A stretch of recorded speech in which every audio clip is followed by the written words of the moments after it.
Greetings, everybody. My name's Lee Taylor. First, I'd like to thank you guys all for coming through and not booing already. Also, I'd like to, I think the caliber of talks over these last 2 days have been brilliant and really leaves me feel like I didn't put enough color into mine. So last night I picked a theme. So if everything's off underlined, don't blame me. It's Google Docs. So I'm recording a little bit here, so if you're gonna cuss, please cuss quietly, because I'm hoping we can actually upload this to whoever's interested and take it from there. So the programmers in the audience, I don't know if they see the regular expression there. Wait for all the, don't know what a regular expression is. Okay, cool. So open software, hardware, platform. The regular expression there is it's either software, either hardware, or platform. Do you see it now? Okay, never mind. Tough crowd. My talk. So again, so I'm recording, so I'm moving things around. So it's the presentation. I didn't really want to do death by presentation, normally because I suck at presentations. So by day, I'm a small sysadmin at a relatively small company. I love the BAFH. You guys can look that up. And during the day, that is a typical traffic that I look after for a day. 10 million requests, about 175 gigs worth of traffic goes through the front-end infrastructure. But we're not talking about that at all today. One of the things to do with what I do during the day, there's only two things that are really hard in computer science. It's naming things, cache invalidation, and off-by-one errors. Over the weekends, the evenings, I steal my wife's Tupperware. She's always asking where the plastic is going missing, but Tupperware really melts easily, so I can mold it into things that I want because my 3D printer is still not working. More than likely my fault. Just need to tell everyone or explain, I'm not a developer, not a programmer. I have no formal training in electronics or in creating software. Everything I know, I need to copy left to Google and people who put awesome blog posts on the internet. This talk is about scratching one's own itch. In truth, it has nothing to do with Linux, has nothing to do with Java, OpenHAB, Raspberry Pi, Arduino, or even Drupal, for that effect. This is purely a project that I put together because a couple years ago, while I was working at Telementa, we only had one remote to get into the office, and I was always at the gate hooting, and they wouldn't give me a remote because I'm not responsible. I took that as a good understanding from my fellow colleagues who really knew me well. So today's presentation is more a demonstration of how if you spend enough time and effort, those monkeys can write out Shakespeare stuff, because if I can do this with no skill or no technical training, I believe anybody can do it. And it's more to do with your own tenacity of actually getting things done. This came about, as I said, a couple of years ago when we needed to get into the office premises, and with only a single remote, an idea started, and later on a similar idea started again, or was a reoccurring thing with one of the many other hacker spaces that I frequent. Okay, maybe that should be the one that's next, and I'll go back and forward. So one of the other communities I visit on a regular basis are the hacker or the maker spaces, which is like Binary Space in Vanderbilt Park, House for Hack in Pretoria, or Maker Labs that's here in Randburg. They actually introduced me to my first Arduino, which back then was pretty expensive, and through a lot of, they've been very helpful in helping me do the electronic stuff that now seems to function. I've also got a whole lot of magic smoke at home if anybody wants, because that like escapes pretty often. Just going back to what I've got. So today I've used OpenHAB specifically for this demonstration, but it's not really an OpenHAB demo. It's more of what I've been able to do. There are other automation products out there. Part of the reason why I did this was I wanted to understand why this relay here versus this relay here at 500 Rand, at 200 Rand versus... okay, if anybody gets vertigo, I do apologize now, but this is the only way you can see. So where was the electronics? That little lights and that little chip, I don't know if everyone can see that, is also a relay. So that costing about 25 Rand, about 6,000 Rands in hours, trying to get it to work. One of the guys from Binary Space turned around and said to me, just spend the 200 Rand and get a relay. I was like, but it's overkill. I don't need that. Instead, I went and bought a 500 Rand relay. So yes, there are other automation products out there. They're listed up there. I can't even say half those names. Home Assist, Home Optics. OpenHAB for me had a whole lot of integration things already set up, what they call bindings. And one of them was into Plex, the home media system that I have at home. They said it could work with my Samsung TV. It seems like I bought the TV too late. It's now encrypted, so like that doesn't work. But I got to do a whole lot of other stuff, like spend hours trying to figure out why it's encrypted. But OpenHAB was like really quick and easy to set up. I also liked the idea that it had its configuration files on the file system, so I could version them. Whereas one of the other ones I looked at, it was all database driven, a little bit like Drupal, but I couldn't version what I was doing because I break stuff often and I had to figure out what I had broken, so I spent more time clicking around like a Windows person than actually getting anything done. Let's see. Okay, so as I was saying, I could have bought a home automation kit. There are a couple out there, but they normally start at about 5,000 Rand, and that's without the integration. Also, part of this came from the guys in House for Hack. They also wanted to give their members access to the premises, but they didn't want to always have an active member there to open and close the gate. So they did something called the Shack. It was really clever. Some people might think that's bad, but SHAC stands for Smart Home Access Control. So you'd come in, they'd put you on the Wi-Fi, whatever else it is, and with your phone, you'd be able to open up the gate and get in and all that stuff. The problem is they kept changing the Wi-Fi password, so when I only visited every second month, I still had to ring the doorbell to get in. So that to me didn't work. So that was part of the basis of also getting my system working. Again, understanding the whole stack. And now a big thing is happening in the industry. The whole Internet of Things is coming. So I had to understand also, how do I integrate a whole lot of stuff? I mean, it's one thing wiring up a whole lot of cables to a big black box, or in my case, a big smoky box.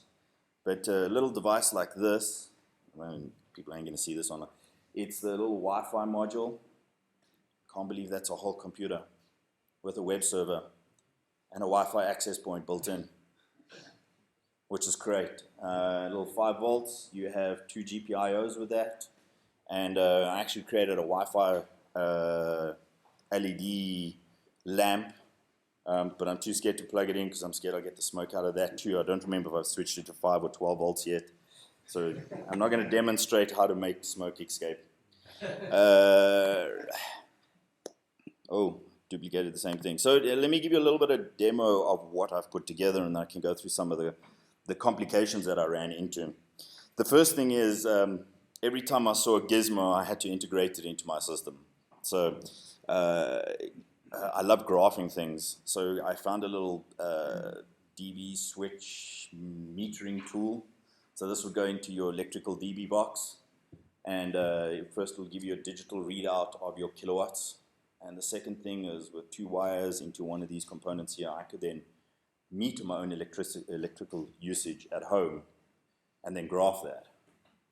And graphing is normally the big thing for me. I like to see the trends, I like to see the usage, I like to see when the wife has left the heater or the stove on so I can give her trouble. So again, every time I found something, I wanted to wire it in. So I'm going to take you through this again. All right.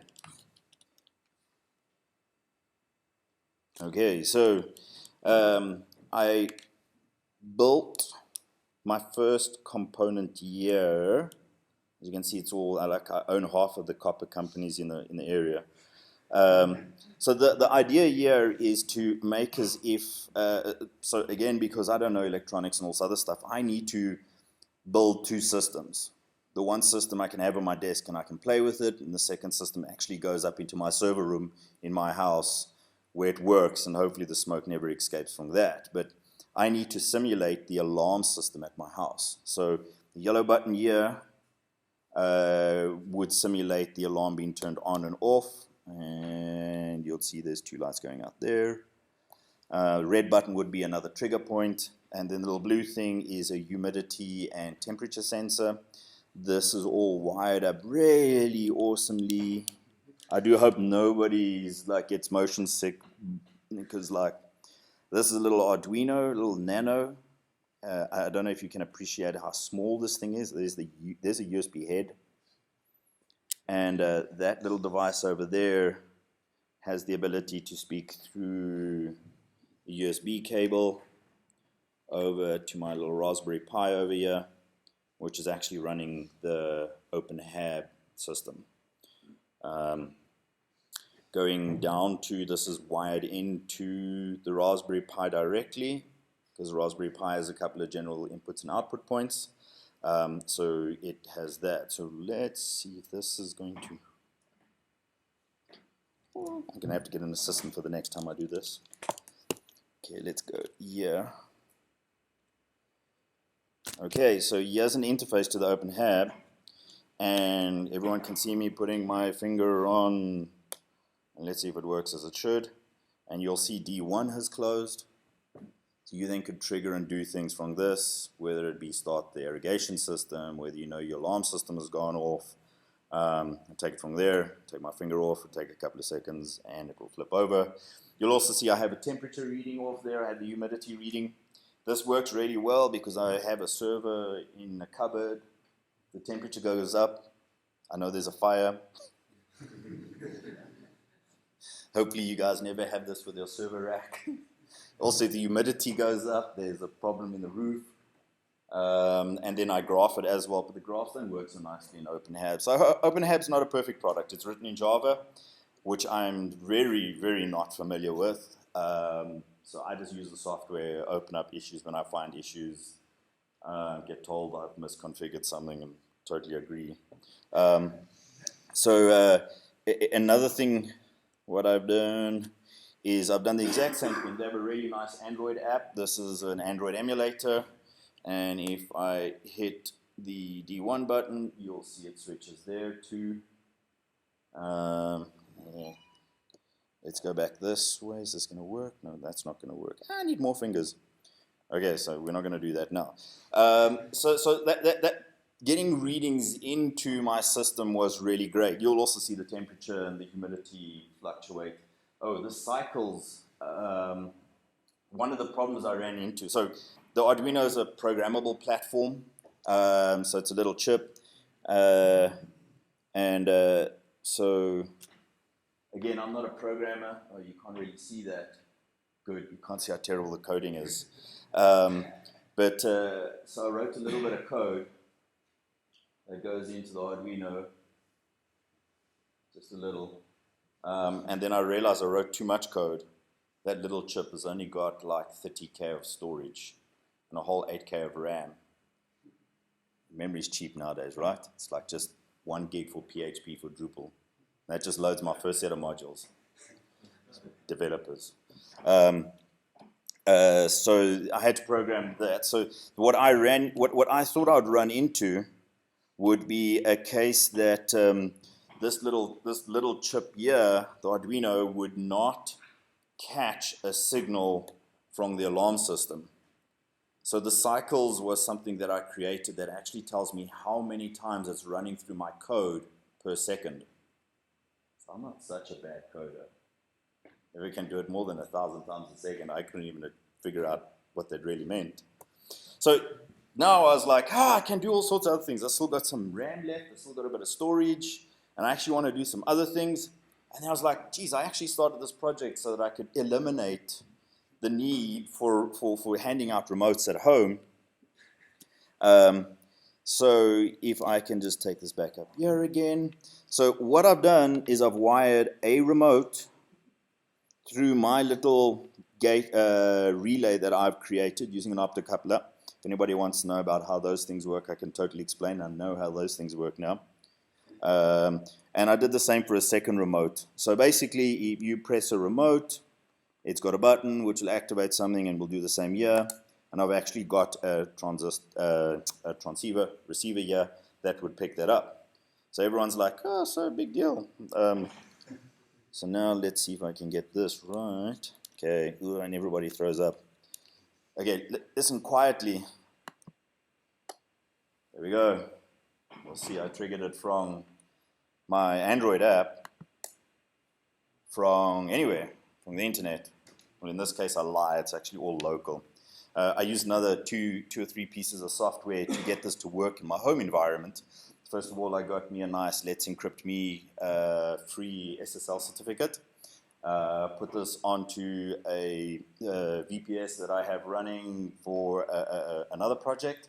I used a free VPN software called Tink. Hooked up my home internet connection to this because your IP keeps changing. And then I used Nginx as a reverse proxy through the SSL certificate, SSL thing, and booyah! It works outside the interweb, outside our local LAN at home as well. What else is there? Sure, but I can't remember. Also, so the Raspberry Pi, I've loaded a couple of things. Some people's Bluetooth devices are being listed. And I could also, now this is the web interface directly on my Mac. Also have the ability to turn on the lights, which again, you guys just take my word for it. It works. And in return, if I hit a button on here, you'll see the gray button exec will close. And when I let go again, so that's wired directly into the Raspberry Pi. So that's just different bits and pieces of the OpenHAB project that I use to scratch my own itch. So what does this all relate to regards to Drupal, the Drupal Camp? Over the last 2 days, we've heard a lot about contributing in different ways. But you can't just contribute for the hell of contributing. Normally, you're going to have your own itch that you wish to scratch. And in Rion's case, he's trying to grow the community. In my case, I needed a website to do something, so lucky I found Drupal as a really good tool, and that was my itch. Every now and again, I get pulled into the odd commission to do a project, and then we need to write a module. We need to commit, definitely to grow the community, commit that code back to Drupal.org so other people can use it and take it from there. So scratch your own itch first before you try and put stuff out there, but yes, have an itch.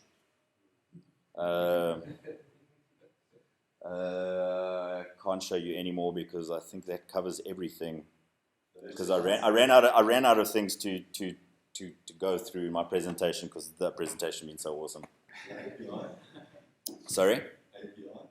So the OpenHAB itself has a REST API, which I haven't touched on at all, which you then can interrogate to get this information, and you can also post information into it so you can flick these switches and all that stuff.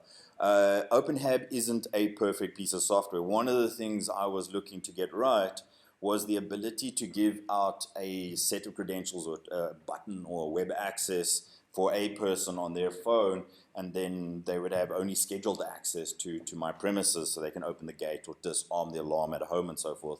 Unfortunately, it has a very basic authentication outside your network, doesn't have any scheduling. You could do it in code. I mean, a lot of this, if you can see that, all of that there, I'm actually interfacing with some extent code, I think it is, which is like a light version of JavaScript almost.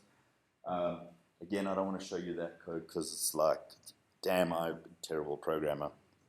But I also found different ways of doing things. So like the GPIO on the Raspberry Pi is supposed to be exposed, but the binaries that are released, there's some sort of issue with the Java version, so it actually doesn't open up the GPIO correctly natively. So I just wrote a script that did the same thing. So you can actually see the script keep firing off and turning things off. I can actually pause that, I'm thinking, so you can see it. So there, I don't know, anybody can see that? I'm actually firing off a script that's setting the GPIO, which is very inefficient if that's what you're trying to get right, but it still works. I wrote this here is the serial output from the Arduino, reporting humidity, temperature, how many cycles, which ones are on, which ones are off. A lot of it really, what I felt was basic stuff that could be included in the system. But then I had a very unusual need, at least by my standards. Yes, Ria? What is the wife's favorite office? Well, she wants to know if it's going to be like the 3D printer, which I'm on my second one, it's still not working. So this has been building up over the last month or so, maybe 2 months, and I work on weekends and the evenings, and when I actually got it mostly working, the buttons and everything else, and I went to the wife and I was like, it's working! She's like, well, it'll only be working when it's working on my phone. Because I continue to tweak it until something explodes, I'm sure. But yes, my wife loves me, thank goodness. Any other questions? Yes? Can you do it by location so people can't open your house outside the world? So that's actually an interesting project. I have a friend and co-coder in Frontier, Musa, who's actually creating a little web app for me. And again, using this little device, I wish to create something like a geofencing. Except the little Wi-Fi access point that this creates, I wish to change like a signature and have that report. You would have your app that you need to get that signature of the Wi-Fi broadcast and report that back over the API to unlock. That was a problem that the House for Hack guys had with Shack, because somebody would be at the pub and be like, look at this cool tool that opens up a gate. And it opened up again, opened up again. So they had to find a way of trying to stop that. And their solution to that was you had to be on the Wi-Fi for you to actually use the app. And as I said, that didn't work for me because they kept changing it every 2 months. When I went to visit, the apps didn't work again. So to me, that was a problem. But yes, geofencing or geolocation. The only thing I don't like about GPS is by the time I get home, my battery's flat and I can't get in anymore because now my phone's not working. So I don't like the idea of GPS. But if you look at the geofencing stuff, which actually collects data on all the Wi-Fi access points around you and all the cell phone towers, I actually have another nice little app called Automate. It's only like $40, 40 rands, not dollars. And you can write all sorts of scripts on your phone without having to have root access. And one of them I did was report all these things as I was going anywhere. And it really scared me. It's like how much information Google and those guys can collect from you by using your phone, not using your phone, having your phone off. So, yes, crazy stuff. Anything else? Yes? What's in? Sorry? What's in? Why do you VPN? Can't hear you. Do a VPN. Why do you choose Click? Because it was really simple to set up, mesh network, and I thought I'd get away from having to generate certificates for like IPsec. The other problem with IPsec, you have to go IP to IP. You can't do IP forwarding, it breaks. Which when I found Microtech routers where I can actually terminate the PPP over Ethernet account on that became, but I already had those servers up and running. So for other remote servers that I manage, I already have some Tink infrastructure in place. So it was just already running. And it's light, it's simple, it's nice. Sorry, No, quota, you've exceeded your question quota. Yeah, sorry. What, Ria? So no, I said, sorry, what did you just say? That was a whole lot of them. Oh, okay.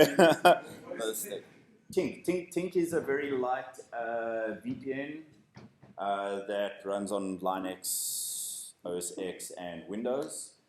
There's been a couple of attempts to put it onto Android devices, but it's a really, really light VPN, and it's a VPN mesh network, which is really cool. So as long as you let two of your nodes know where they are, it'll actually communicate to all the nodes in the network, which is very light, very, very, very efficient, and very configurable. So Tink is a VPN software.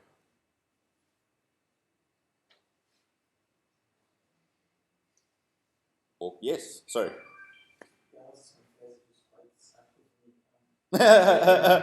Sorry. Yeah, but I get the point. What other household things do you think potentially benefit from using? So there's a whole lot of things that can benefit. Actually, I have a slide for that. Thank you. You reminded me of the slide. So other projects. You ain't gonna see that. God damn it, man! Everything I. So.